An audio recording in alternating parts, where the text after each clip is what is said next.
लेकिन हम लोग इतना जो खाद मसाला कीटनाशक डाल दिए उस सब जमीन के नीचे चला, वहीं वो समाधि लगा। खर्चा बढ़ते जा रहा, खर्चा कैसे कम, तभी ना आमदनी होगी। एक तो उस पर खर्चा हो रहा है, बीज का क्या हालत है, आपका गेहूं बिकता है उसका क्या रेट है, और जो बीज आप खरीदते हैं बाजार से कितना महंगा मिलता है, धान का बीज कितना महंगा मिलता है, आलू का बीज कितना महंगा मिलता है। और कई बार वो होता है कि वो बीज का क्वालिटी जो उसका गुणवत्ता वो भी ठीक नहीं रहता है। बहुत बार होता है कि लोग मक्का का बीज रहता है खूब बढ़िया, उसका डांट होगा अब पता चला उसमें बाली आई नहीं। इन किसान का तो पैसा लग गया, तो किसान का इन्हीं सब चीजों में पैसा लग गया। तो कैसे इसमें किसानों को पैसा बचे, जितना पैसा बचेगा वही तो बड़ा लाभ होगा। आज सब लग जाता है, ऊपर से मजदूरी का, मजदूरी में भी आप देखिए दिन भर आप काम करते हैं, आप काम करते हैं, आपके घर के लोग काम करते हैं, कोई जोड़ता नहीं है। लेकिन अगर कोई मजदूर काम करेगा तो रोज आपको 350-400 रुपया लेता है कि नहीं। तो अगर ये सब जोड़ते हैं तो लगता है कि हमारा खेती आजकल घाटे का सौदा हो गया। ऐसा नहीं था। अब क्या होना चाहिए, प्रयास होना चाहिए कि चूंकि तुरंत तो सब लोग खेती से अलग नहीं जा सकते, अभी खेती पर ही लोगों को आश्रित रहना पड़ेगा। अगर फैक्ट्री भी लगेगी तुरंत तो लोग नहीं चल जाएगा ना। तो उसमें प्रयास क्या होना चाहिए कि कैसे ज्यादा से ज्यादा लोग हमारा जो खाद पर हमारा पैसा खर्च होता है वो बचे, कैसे हमारा बीज पर बहुत जो पैसा खर्च होता है वो बचे, कैसे हमारा जो है मजदूरी पर जो पैसा इतना खर्च होता है वो बचे, तभी नहीं जाकर के आपको फायदा होगा। तो देखिए इसमें आप भी अगर प्रयास करेंगे तो इससे लाभ। आज आप कल देखते हैं अपने देश में प्रधानमंत्री आदरणीय नरेंद्र मोदी जी, वो रोज बजट में उनकी चर्चा होती है कि कैसी खेती करनी है जिसमें कोई खर्च नहीं हो, बिना खर्च की खेती। आपको लगता होगा कि लोग ऐसे ही बोलते हैं कि कैसे हो सकता है, लेकिन देखिए ये हो रहा है अपने देश में। कई लाख किसान हिमाचल प्रदेश में, उत्तर प्रदेश में, राजस्थान में, आपको आंध्र प्रदेश में, तेलंगाना में, सब जगह लोग करते हैं। उनका कोई खर्चा रासायनिक खाद पर नहीं हो रहा, रासायनिक खाद का उपयोग नहीं करते, तो पैसा बचता है। आप ही अगर जोड़ लीजिए कि अगर डीएपी नहीं देना पड़े, यूरिया नहीं देना पड़े, मिक्सचर नहीं देना पड़े, कीटनाशक नहीं देना पड़े, तो कितना पैसा बचेगा, बचेगा ना। तो देखिए इसमें कोई बहुत बड़ा विज्ञान नहीं है, ये हम आप लोगों के सामने आप ही को समझा रहे हैं, समझिए। उस सब जगह में जैसे यहाँ पर ही होरी विघा में लोग गाय को पालते हैं ना। कितना लोगों के पास देसी गाय, देसी नस्ल की गाय है किन्हीं के पास, की नहीं है? नहीं। हाँ, यही देखिए समस्या है। हम लोग गाय को सिर्फ ज्यादा से ज्यादा दूध कैसे मिले इसके लिए खरीद रहे हैं। पहले देखिए क्या होता था, जो देसी गाय है उसका दूध तो है ही बहुत गुणकारी, साथ ही साथ उसका जो गोबर है, उसका जो पेशाब है उससे ज्यादा गुणकारी है। और उसी का उपयोग कर करके भारतवर्ष के और दुनिया में भी किसान लोग बिना एक पैसा रासायनिक खाद और कीटनाशक पर खर्च किए खेती करते। तो जब और लोग कर सकते तो होली विभाग लोग नहीं कर सकते हैं क्या? आपको लगता है वो कैसे होता है? ये देखिए समझना, हमारी जमीन कैसे उपजाऊ रहे, कैसे उर्वरा शक्ति इसकी बनी रहे। मैंने बताया नहीं कि पहले केचुआ होता था, वो करता था।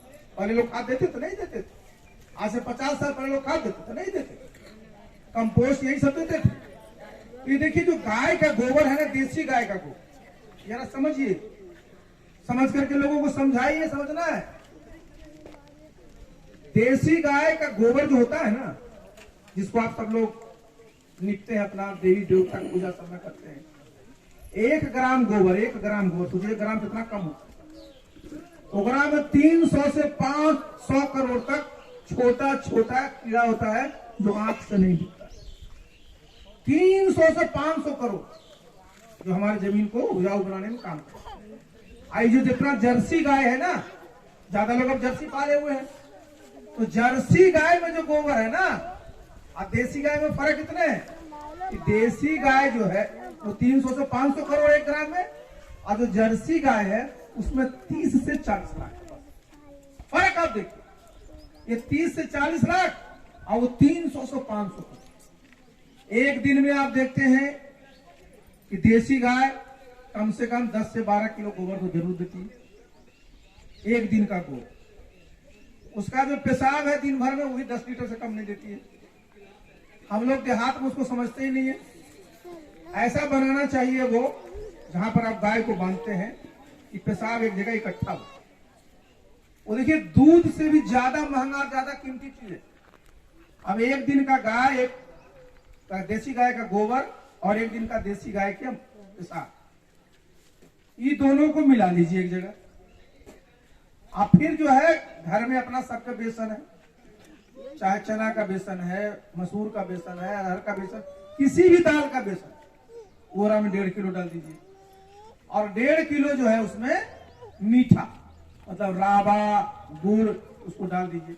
और 1 मुट्ठी किसी पेड़ के नीचे का मिट्टी उसमें डाल दीजिए और उस सबको एक उससे मिला दीजिए। आप इसको जब मिला दीजिएगा उसके बाद एक कोई भी बर्तन रखिए, ड्रम ही रखिए, 200 लीटर का ड्रम रहता है ना आजकल पानी रखने वाला, उसमें पानी भरिए। जो 20 लीटर वाला बाल्टी होता है ना उससे 9 बाल्टी माने 180 लीटर पानी, और उसमें इसको मिला दीजिए जो आप गाय का गोबर, पेशाब, बेसन और गुड़ और मट्टी देके बनाए, इसको मिला दीजिए और बोरा से ढक के रख दीजिए छान। देखिए, दुनिया में जो आपका ये रासायनिक खाद है कोई 5 दिन में नहीं बनता है, लेकिन ये 5 दिन में, जैसे रोज एक दिन 5 मिनट चला दिया करिए बांस से, 5 दिन में ये जो खाद है आपका जो ड्रम में बना है 1 एकड़ के लिए तैयार हो जाएगा। माने 1 दिन के देसी गाय के गोबर से और पेशाब से 1 एकड़ का समझिए खाद आपका बन गया। 30 दिन में 30 एकड़, 12 महीने आपको दूध, तो 12 महीने को गाय नहीं देगी, लेकिन 12 महीने वो गोबर और पेशाब देगी। तो आप समझिए कि आपके पास कितनी बड़ी फैक्ट्री है जो हमारा खाद है, जिससे कि हमारी जमीन की जो उर्वरा शक्ति हो वापस आए। ये अगर आप करिएगा तो आपको एक पैसा नहीं खर्च होना, और आपको लगेगा कि सर ये हमने बताया ना कि ये देश में कई लाख किसान कर रहे हैं। भारत सरकार हर एक साल बजट में वित्त मंत्री भाषण देते हैं। हमने भी अपने शुरू किया अपने गांव में अपना, आप लोग भी 1 ही कट्ठा 2 ही कट्ठा में शुरू करके देखिए ना। अगर आपका अपना गाय नहीं है, आसपास किसी का होगा, बना के देख लीजिए, करना कुछ नहीं। जब आप पटा रहे हैं जहां से पानी जाता है वहीं पर उसको डाल दीजिए, या सब्जी है तो उसके उस पर डाल दीजिए, कोई कीड़ा भी नहीं लगेगा। आप जरा सोचिए, कहीं न डीएपी की जरूरत है, न यूरिया की जरूरत है, न मिक्सचर की जरूरत है, न जितना जहर देते हैं हम लोग पीपी का मर जाता है गांव सब में, उसकी भी जरूरत नहीं है। पैसा कितना बचेगा, ये वो तो बच गया। अब दूसरा जरा देखिए, जो हमारे जितने लोग हैं यहाँ पर सब जानते हैं, हर एक गांव में मनरेगा का पैसा आता है, पूरे देश भर में। यहाँ का नहीं सिर्फ बात, सरकार कहती है कि भाई जिनके पास जमीन नहीं है, जो भूमिहीन है, उसको 100 दिन का हम काम देंगे।